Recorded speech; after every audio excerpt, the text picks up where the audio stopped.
just like, do your best. And then we all believe it because we don't know what to say.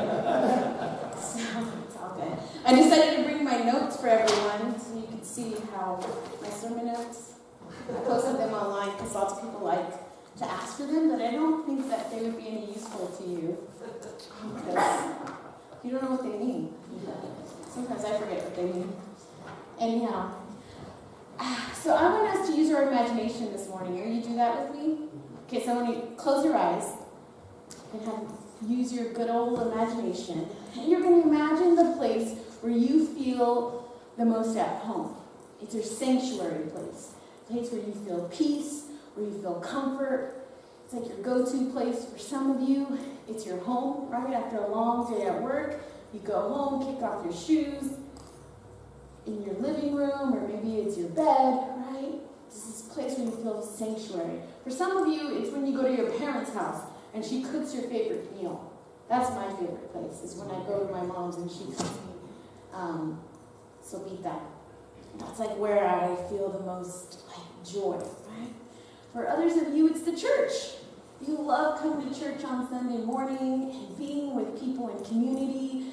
It makes you feel good, you feel welcome, you feel loved. Yes? Okay. Now imagine those places of sanctuary now becomes the place where you feel tortured, where you experience hardship, where you experience sorrow. Maybe something happened to you in that place that sort of tainted it, or for some reason you used to feel welcome, but now you don't. It doesn't feel good, right? You can open up your eyes now. That place where you first felt sanctuary, where you felt comfort, where you felt joy. I want to focus on the church being that place, right? The church being that place of sanctuary.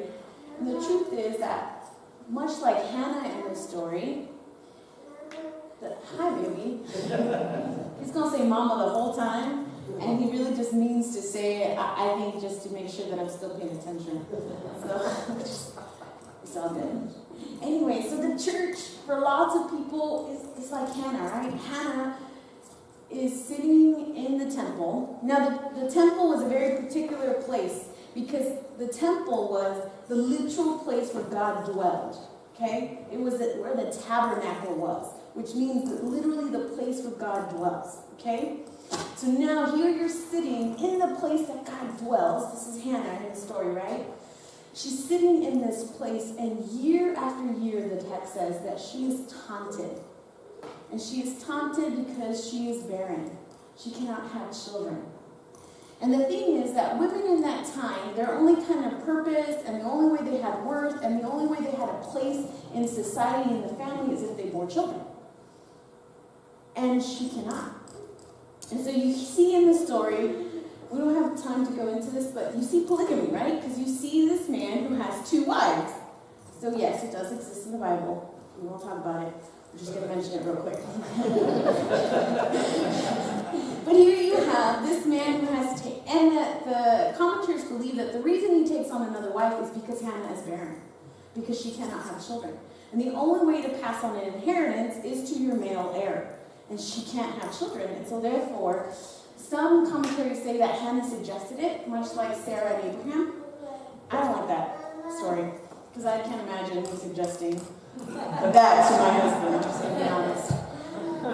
And another one says that he felt obligated to take on another wife, because, again, he needs to bear an heir. And so here you have this experience where Hannah is in the temple of God, and she feels unworthy. She doesn't feel like she belongs there. Like, what is her place there, right? And so what does Hannah do? Well, she goes before the Lord, okay? And I love this scene. And this story is such a beautiful story, right? And I'm sure you've heard sermons about, the faithfulness of God if you just pray hard enough.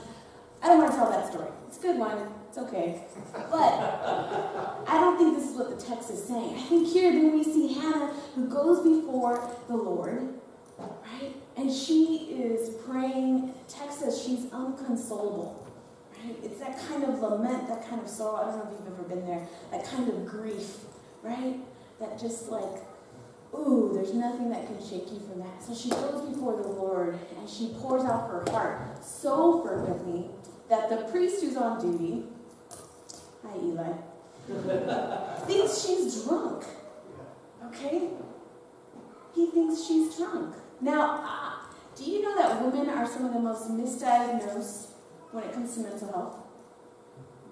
Most misdiagnosed because women are considered irrational or crazy anytime they show any kind of emotion that seems to like make men uncomfortable. Alright? They're the most misdiagnosed. So here you have Eli, who assumes when he encounters Hannah that she must be drunk. Now that is a spiritual no-no. Like, no, he's really going to verify that she's drunk to kick her out of the temple. That's what's going to happen. Because she's not supposed to be drunk. A, she's a woman, and B, you're not supposed to be drunk. It's like somebody coming into church drunk. Like, we probably would try to figure out how to, like, make sure they calm down, right? Because you just don't do that. You don't go to church drunk. It's like showing up to your grandparents' house or to your, somewhere really, to church, I guess is another one, but I'm drunk out. And so he goes to her, and she tells him. Now, the amazing thing about this is that he listens to her, right? Because what if he hadn't listened to her, right? She's already feeling the lowest you can possibly feel, right? The lowest you can possibly feel as a woman, as a mother, as a wife, right? She's at her bottom, right? And here she is, and Eli comes, and he asks her, "Are you drunk?" And if Hannah hadn't had the agency, right, the will to speak her truth and give her narrative, what would have happened to Hannah, right? Can you imagine?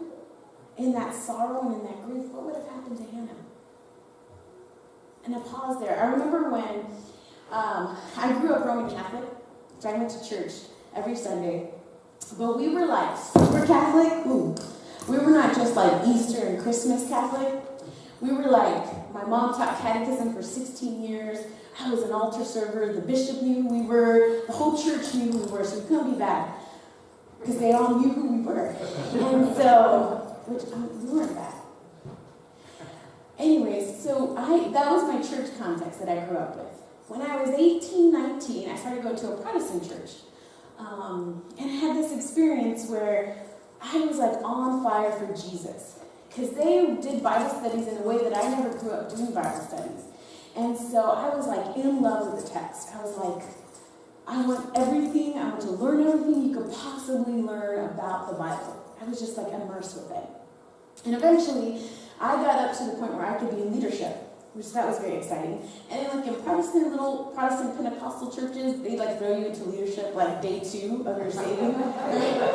Like, I got saved yesterday, and then I got baptized, and then I became on the leadership team. But I remember I also wanted to join the worship team, which like I sung in choir my whole life, and I never knew there was such a thing as worship team. So I was like, oh, this is awesome, so I get to go on the worship team. Well, before I make it to my first day of practice, one of the women on the leadership team came up to me, and she says, "Cindy, I just need to tell you something about the way you're dressing." And I was like, oh. And she proceeded to tell me the appropriate etiquette for what I was supposed to wear to church on Sundays, and what I was not supposed to wear to church on Sundays. You all have met me and know me, that I am a pretty strong-willed individual, and much like Hannah, I was not going to be sort of bullied, right? And yet, what if I hadn't been like Hannah, right? What if I had been somebody different? What would I have done that? What would that have done for me, being a new believer, right? In a new church, in a tradition that I didn't grow up in, right? Again, I was fine. I wore what I wanted. And I had to wear a dress. That's what she really wanted me to make sure that I knew I had to wear a dress. Latino Pentecostal churches are like, you gotta wear a dress to church. I didn't know that. And so, I didn't know it mattered. But again, the things that we communicate about what we think we ought to be in a church says volumes, right?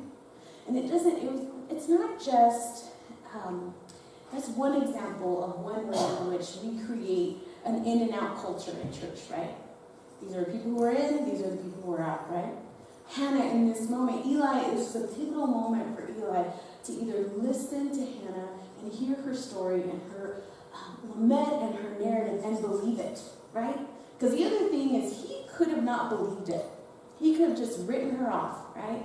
Again, irrational, emotional woman. She just needs to calm down, take a chill.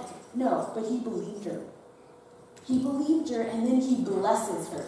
I love this line in the text, because it's a single line. Eli gives her a single line. He says, peace. Go in peace. Oh, that's so good. Go in peace. Remember, she has been taunted year after year by this other wife, who has borne many children.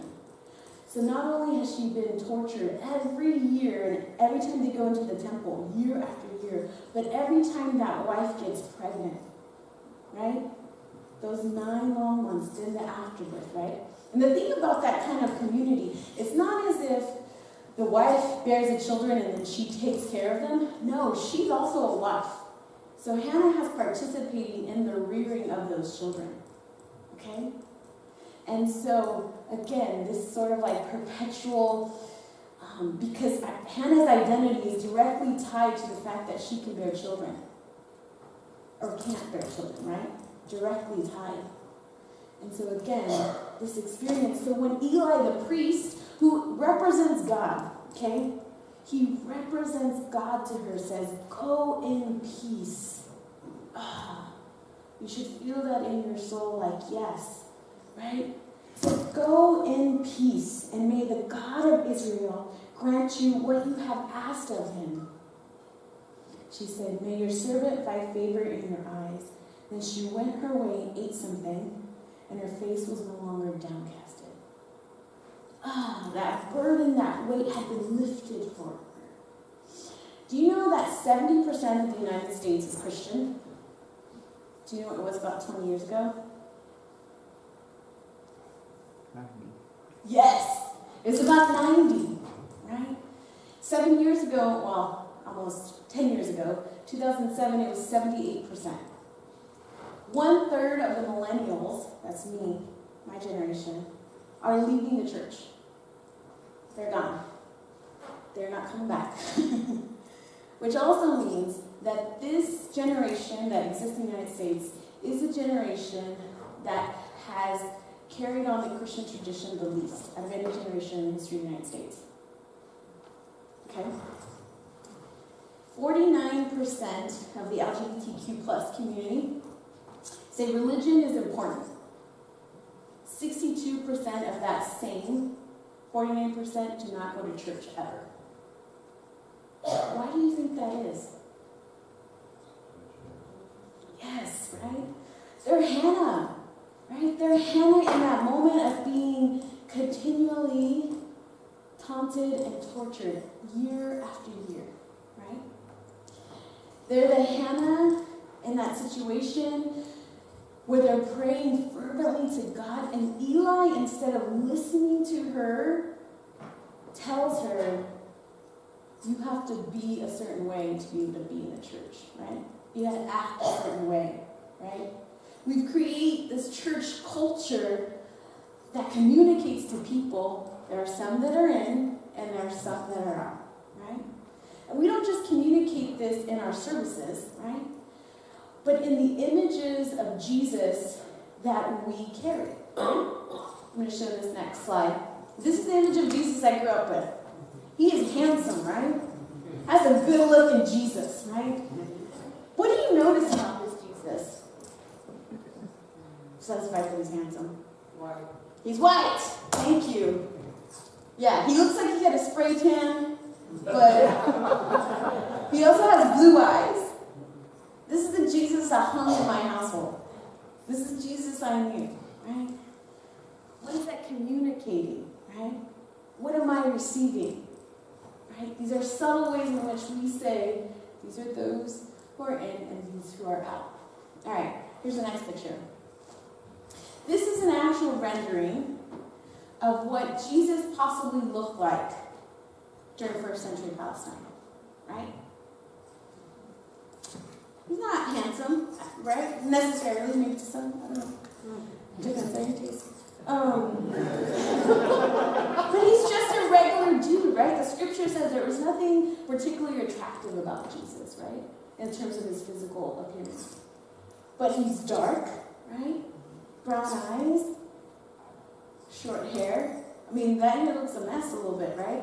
Think about Jesus when he was walking in rural countryside, right? He's not going to be perfectly manicured, right? They didn't have access to toiletries in the same way we have access to them, right? There used to be a popular song, oh gosh, when I was a teenager and a Christian, like in my early 20s, about whether or not Jesus would be welcome in your sanctuary. And I think about that song, right? Because we've created church culture. I remember when I told my mom that I was going to a Protestant church instead of a Catholic church. Woo! Yes, that's what people know, right? It was as if I had betrayed my culture. Because somehow it had been communicated to her that the church that I was joining was for certain people, for a certain kind of people, and that certain kind of people were going to try to strip me from my culture. Oh, that's powerful again, right? What about the rhetoric that we believe, right? Millennials are leaving the church, a third of them, right, are leaving the church not just because of this in and out culture, but because at one point the church used to be the voice that spoke into justicia. I love that word for justice in Spanish, justicia, because it means justice and righteousness all at the same time, right? Justicia. We used to stand for justice, for righteousness, right? We used to lead civil rights movements, right? We used to care about the poor, the hungry, the widow, the foreigner. And yet, look at what's happening in the church's silence, right? Babies are being locked up in cages and we are saying nothing, right? There are massive amounts of immigrants that are being criminalized on their way here, right? All these pictures that are created about the kind of people, right, that are coming. Because we do what Eli does, right? We do what Eli did by assuming something about Hannah before he had even had time to listen to her or hear her story. He assumed she was drunk, right? How many times do we make assumptions about people before we even hear their story, before we ever sit with their pain? Justo Gonzalez is one of my favorite theologians. And he says that sometimes people misunderstand images of Jesus, like the bloody, some people are like, why would you have a bloody image of Jesus in your home, right? So a lot of Latino families have like the crucified Jesus in their homes. And he says the reason that they have it is because they need to know that Jesus suffered like they did, that Jesus suffers like them, that Jesus has walked the path that they have walked, right? In these countries and in these places and in these areas where they have suffered great pain, to see a Jesus on a crucifix means that Jesus stands in solidarity with me. This idea of mutuality, of solidarity. And again, how many times do we just pull an Eli, right? Like just make an assumption about somebody without listening to their stories. One of the things I get to do at Fresno Pacific is I get to take students on experiences. But not just students, I get to take folks on experiences. And one time we went with the Mennonite Central Committee, which is a relief agency, a Mennonite relief agency. We took a group of pastors to the fields to have lunch with the farm workers. And these pastors were predominantly white pastors, but they were also predominantly of a particular political party that tends not to favor undocumented folks.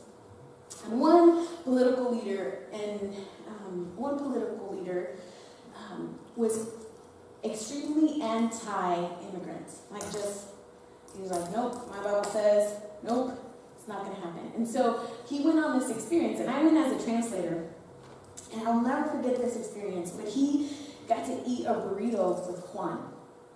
And Juan is an undocumented worker who came from Mexico, and he's in the United States, and he has he at the time had a 1-year-old baby at home who he had never met.